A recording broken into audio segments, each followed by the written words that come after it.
Next, in our second portion of timpani that we're going to discuss, we're going to be talking about three things, and this is about placing the notes on the timpani. So the first thing that we need to learn is how to tune a note. In addition to simply being able to match pitch, which hopefully everyone is working on, whether maybe you go to church and you sing in the choir, or you turn on tunes on the radio and that you can sing along, or you're listening to something on YouTube or SoundCloud or whatever you may be using, Spotify, whatever, that you can sing along and that you can sing along with what you're hearing in your ear, that you should be able to match pitch. So with that understanding, we're going to talk about tuning a note on timpani. So this first thing, there are three parts to it, to tuning a note. First of all, I'm going to drop the pedal all the way to its lowest position. I'm going to get the pitch. I may do this with a tuning fork, or I may do it with an app on my smartphone. However I may wish to do it. I would suggest one of those two models instead of going to a set of bells, hitting the note, and then walking back, because you're probably going to lose the exact pitch by that time. So use a tuning fork or an app on your phone.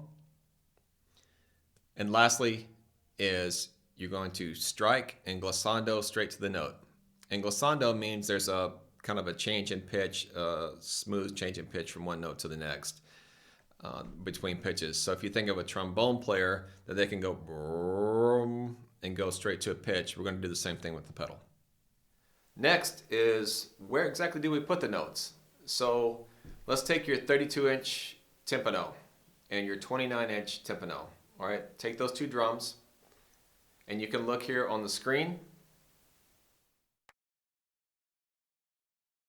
After seeing that, we're going to look for a G, which is on the bottom of the bass clef staff. All right, and that G can be on the 32-inch timpano. It can also be placed on the 29-inch timpano.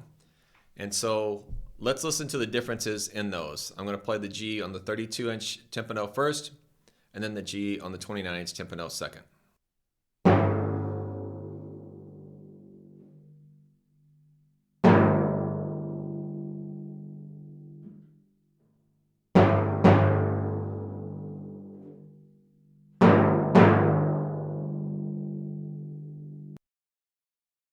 So what you can hear is that on the 32-inch timpano that it's higher in the range, which means the head is tighter because there's a higher head tension because of where it is in the range, and that it's going to speak better. So the general rule is that I'm always going to put the note on the lowest drum possible, all right, or the largest drum possible. The next thing when you're tuning is to make sure that you actually work on tuning the intervals together.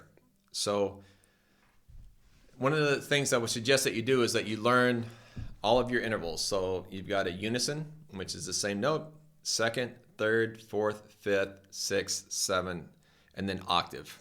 All right, so you can at least know your major scales in that.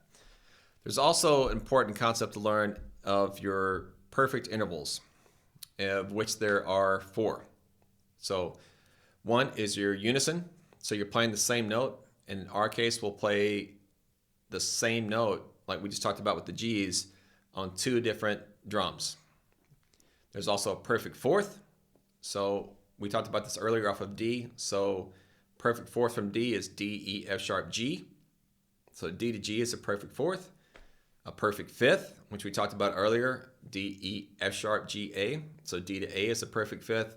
And then an octave, which is going to be D to a D, an octave higher. So when you're tuning these, it's very important that you hit those notes together to make sure that they sound, that they're in the same pitch center.